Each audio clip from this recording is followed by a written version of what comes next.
Welcome to the English channel with me Ekta Sharma. और आज का हमारा टॉपिक है एडवर्टीजमेंट। एडवर्टीजमेंट जिसमें कि हमने ब्राइड वांटेड और ग्रूम वांटेड को हमने क्लियर कर लिया था। उसके बारे में मैंने पूरे मेन पॉइंट्स वगैरह आपको क्लियर करवाए थे और कैसे लिखा जाता है इसके एग्जाम्पल भी मैंने दिए थे। आज एडवर्टीजमेंट में ही आगे लेके आए हैं हम for sale and to let. तो फॉर सेल मीन्स अगर कोई चीज़ हमारे पास में है, हमें वो बेचनी है, हमें वो सेल पे डालनी है, तो उसके लिए हम क्या क्या चीज़ है वो करेंगे। मान लो हमारे पास कोई गाड़ी है या फिर कोई मान लो घर है और वो हमें बेचना है, तो बेचने के लिए हम उसके बारे में क्या क्या हम बताएंगे, क्या क्या मेन पॉइंट हम डालेंगे, कैसे उसको लिखेंगे। और टू लेट मीन्स होता है कोई चीज़ है वो किराए पे देना। तो अगर हमें मान लो अपने पास में कोई घर है, हमें वो रेंट पे देना है, तो उसके लिए हम क्या क्या मेन पॉइंट है वो यूज में लेंगे। तो उसके बारे में एडवर्टीजमेंट कैसे लिखा जाता है उसके बारे में मैं आपको समझाऊंगी। फॉर सेल को लेकर के देखिए आप, फर्स्ट पॉइंट इसमें है कि मान लो अपने पास में कोई घर है, मान लो वो बेचना है, तो उसके बारे में हम क्या बताएंगे। तो फर्स्ट पॉइंट है अपना लोकेलिटी, मतलब वो घर है वो कहाँ पे सिचुएटेड है, उसकी लोकेलिटी क्या है, वो कहाँ पे स्थित है, उसके बारे में बताएंगे। उसकी फेसिंग, मान लो कोई वास्तु को मानता हो तो घर है, घर की फेसिंग भी बतानी होती है कि वो ईस्ट फेसिंग है, वेस्ट फेसिंग है, साउथ फेसिंग है, कैसे है, उसके बारे में हम बताएंगे। उसके साइज के बारे में हम बताएंगे, कितना बड़ा है, 1 स्टोरी है, 2 स्टोरी है, कैसा है वो घर, उसका एरिया कहाँ है, मतलब वो घर है वो उसके आसपास का जो माहौल है, जो एरिया है वो कैसा है वो बताएंगे। और जहाँ पे वो घर सिचुएटेड है उसमें फैसिलिटी क्या क्या है, मतलब वहाँ पे पावर की फैसिलिटी है कि नहीं है, फोन फैसिलिटी, पार्किंग की फैसिलिटी, तो इस प्रकार से कई फैसिलिटी होती है वो भी घर में देखनी होती है। इसके बाद में मान लो ये सारी चीज़ें देख ली, उसके बाद में हम प्राइस को भी सेट करते हैं कि अपने को वो जो पैसे हैं, जितने रुपए मांग रहे हैं वो अपने को सेट हो रहे हैं नहीं हो रहे, वो कितने रुपए का है। वो साइट सीइंग वहाँ पे क्या है, मतलब कोई ऐसी जगह जहाँ पे आसपास समुद्र हो, कोई सी साइड जो जो जगह होती है वे होती है, वो ऐसे देखने में बहुत अच्छी लगती है, तो उसकी साइट सीइंग क्या है, वहां से क्या क्या दिखता है, नेचर दिखता है, सी दिखता है, माउंटेन वगैरह है, तो उसकी साइट सीइंग है वो क्या है, कैसी है, मार्केट में है, कोई बाहर की साइड है। और सारी चीजें सेट होने के बाद में बात आती है कॉन्टेक्ट नंबर पे। कॉन्टेक्ट नंबर की कहाँ, अगर अपने को ये सारी चीजें सेट हो गई है और हमें एक्चुअल में अब वो घर देखना है, हमें वो खरीदना है, तो कॉन्टेक्ट नंबर जिसको सेट हो गया वो कहीं कॉन्टेक्ट तो करेगा, तो लास्ट में कॉन्टेक्ट नंबर हम दे देते हैं। इस प्रकार से सेल के लिए जो एडवर्टीजमेंट है वो लिखा जाता है। उसके बाद में बात आती है टू लेट, मतलब कोई चीज़ अपने को रेंट पे डालनी है, मान लो कोई घर है, कोई दुकान है, कौन सी चीज़ अपने को लेट पे डालनी है, तो पहले उसके लिए लिखेंगे। घर को किराए पे देना है, दुकान को किराए पे देना है, उसके बारे में बताएंगे, उसकी लोकेलिटी बताएंगे, मतलब किसी को अगर घर लेना है तो उसकी लोकेलिटी क्या है, मुझे कौन सी जगह चाहिए। कोई होता है मार्केट में लेता है, कोई बाहर की साइड लेता है, कोई स्कूल के पास लेता है घर, तो उसकी लोकेलिटी देखनी पड़ेगी। उसके बाद में number of rooms and size, मतलब वहाँ पे कैसे कमरे हैं, कितने कमरे हैं, उसका साइज क्या है। हमें कोई किसी को 2 BHK चाहिए, किसी को 1 BHK चाहिए, कोई 3 BHK, बड़ी फैमिली है तो 3 BHK वाली भी चाहिए होती है। तो इस प्रकार से नंबर ऑफ रूम्स वगैरह भी वो लेट के अंदर डिफाइन करना पड़ता है। 4 नंबर पे होता है फैसिलिटीज, वही अपनी फैसिलिटी क्या क्या है। 5 नंबर पे होता है इंडिपेंडेंट है या शेयर्ड है, मतलब साथ में ही है, कोई और फैमिली भी रहती है, या फिर अकेला ही सीधा ही है वो इंडिपेंडेंट, कोई शॉप या फिर हाउस है। उसके बाद में हर एक चीज़ है वो सेट होने के बाद में अपनी प्राइस की बात करते हैं। और अगर लेट पे देना है तो जो मतलब प्रेफरेंस है वो किसको देंगे, जो प्रेफरेंस है वो स्मॉल फैमिली को देते हैं, कोई मतलब फैमिली जो बिग फैमिली होती है उसको देते हैं, स्टूडेंट्स को देते हैं, या फिर कोई प्रोफेशनल को देते हैं।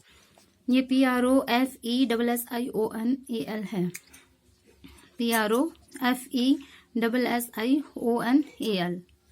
तो प्रेफरेंस है वो किसको देते हैं, स्मॉल बिग फैमिली को देते हैं, स्टूडेंट को देते हैं, कोई प्रोफेशनल व्यक्ति को देते हैं। और इतना सारा सेट होने के बाद में लास्ट में कॉन्टेक्ट नंबर पे हम आते हैं। तो इतना है वो टू लेट, और इसमें फॉर सेल के लिए ये एडवर्टीजमेंट है वो होता है। आई होप आपको समझ में आया होगा। अब एक एग्जाम्पल के रूप में भी हम देख लेते हैं फॉर सेल और लेट के लिए जो एडवर्टीजमेंट है मैंने लिखे रखे हैं आपके लिए। देखो, सबसे पहले अपने को कॉलम बनाना होता है। मैंने ब्राइड वांटेड, ग्रूम वांटेड में भी आपको कॉलम बताया था, और ये जो ऊपर में जो अपन लिखते हैं उसमें ब्राइड वांटेड या ग्रूम वांटेड लिखा था, तो हर एक जो लेटर है वो कैपिटल आता है, बहुत ज़रूरी चीज़ होती है। हर लेटर को हम कैपिटल में लिखते हैं, ऐसे कॉलम को हम बंद करते हैं, कॉलम बनाते हैं। तो इसके बाद में आप देखिए कैसे लिखा है। मान लो ये कोई घर है जिसको सेल के लिए डालना है, तो पहले उसके बारे में बताएंगे। ए न्यूली बिल्ट हाउस, कि नया नया अभी बना हुआ जो घर है फॉर सेल, सेल के लिए। Newly built house for sale at square yard, मतलब ये उसकी जो साइज है वो बता रहे हैं 25 × 30 फीट। ये भी उसकी साइज बता रहे हैं, ये कितना बड़ा है, लंबा है, चौड़ा है। ईस्ट फेसिंग है, ईस्ट की साइड में फेस किया, मतलब ईस्ट फेसिंग को अच्छा माना जाता है, शुभ माना जाता है। पोस्ट कॉलोनी है, पोस्ट कॉलोनी भी लिख सकते हो, अर्बन कॉलोनी भी लिख सकते हो, मतलब अच्छी कॉलोनी है, उसके बारे में ये बता रहे हैं। इसके बाद में 2 स्टोरेड है, मतलब 2 मंजिला वो घर है। 2 BHK है, 2 BHK मीन्स 2 बेडरूम है, एक हॉल है और एक किचन है। BHK में ये आ जाता है 2 बेडरूम्स, 1 हॉल और 1 किचन। 1 लेट एंड बाथ भी है, पोर्च भी है, पोर्च मीन्स बरामदा है, पार्किंग की फैसिलिटी है, वाटर टैंक भी है, पावर एंड वाटर कनेक्शन भी वहाँ पे है, मतलब दोनों चीज़ों का कनेक्शन भी वहाँ है। और जो घर है वो एयरी है, मतलब हवादार है, लाइटेड है, मतलब वहाँ पे लाइट भी रहती है, मतलब प्रकाशित है, वहाँ पे रोशनी रहती है, सूर्य की रोशनी आती है। और इसकी प्राइस बताइए थे 40 लाख, 40 लाख बताइए। और लास्ट में अपने को कॉन्टेक्ट नंबर है वो देने हैं, कोई एड्रेस भी हम डाल सकते हैं और कॉन्टेक्ट नंबर भी हम डाल सकते हैं, जो अपने को ईजी लगे वो अपन इसमें डाल सकते हैं। तो घर के बारे में हम वही बताएंगे कि कैसा तो वो घर है, उसकी लोकेलिटी कहाँ है, उसकी साइज, उसका एरिया है वो कैसा है, उसकी फेसिंग कैसी है, वहाँ पे क्या क्या है, और ये फैसिलिटीज है कि नहीं है, प्राइस आ गए, उसके बाद में कॉन्टेक्ट नंबर है वो आ गए। तो इतना सब होने के बाद में अपन टू लेट वाला लेते हैं।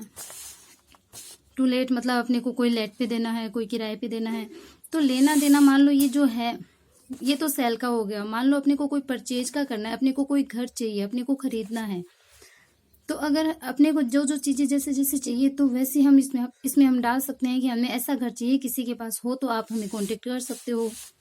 घर के लिए ही आएगा, ऐसे ही लेट के लिए आता है। तो टू लेट यानी किराए पे देना है, कैसा क्या चीज़ है वो किराए पे है, कैसा घर है वो किराए पे देने के लिए हमारे पास अवेलेबल है।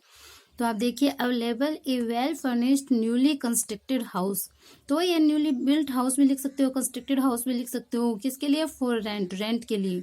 अब कहाँ पे उसके एरिया भी बताना होता है, इन द पोश एरिया, वही है अपना अर्बन एरिया लिख सकते हैं, पोश एरिया लिख सकते हैं। अब कहाँ पे ये स्थित है वो भी अपने को बताना पड़ेगा। कहाँ है ये एरिया, गांधी कॉलोनी के अंदर है, दिल्ली के अंदर। इसमें क्या क्या है, एक हॉल है, 2 बेडरूम्स है, 2 बेडरूम है, मॉड्यूलर किचन है, मतलब शानदार किचन है, लेट बाथ है। तो ये सारी चीज़ें अपने को बतानी होती है। और हम किसको प्रेफरेंस देते हैं, बात यहाँ पे ये आती है।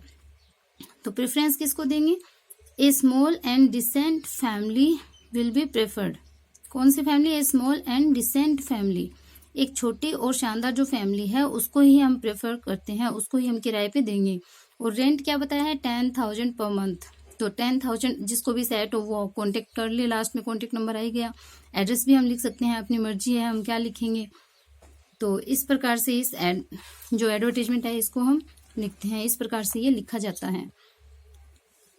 तो आया होगा, आई हो आपको समझ में आया है। जैसे अवेलेबल है वेल फर्निश्ड न्यूली कंस्ट्रक्टेड या newly built house for rent in the पोश एरिया, कोई रूरल एरिया भी हो सकता है, अर्बन एरिया भी आप लिख सकते हो, कॉलोनी कौन सी भी लिख सकते हो। अगर क्वेश्चन में कोई आई है तो वो क्वेश्चन वाली लिखोगे, अदरवाइज अपनी तरफ से अपन कोई भी कॉलोनी लिख सकते हैं। कोई सिटी का नाम क्वेश्चन में है तो वो लिखेंगे, अदरवाइज अपन अपना कोई सिटी नेम है वो लिख देंगे।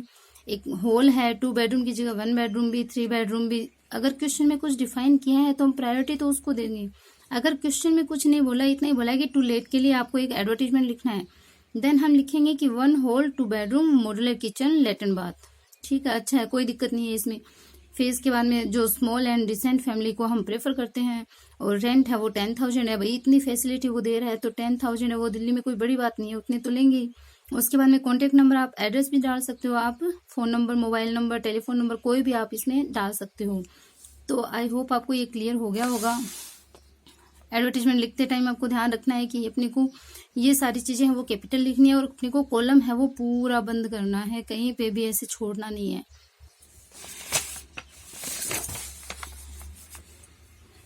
तो कैसा लगा मेरे को ज़रूर बताना, और अपनी प्रैक्टिस है वो भी घर पे करते रहना, लिख के देखना। बाय।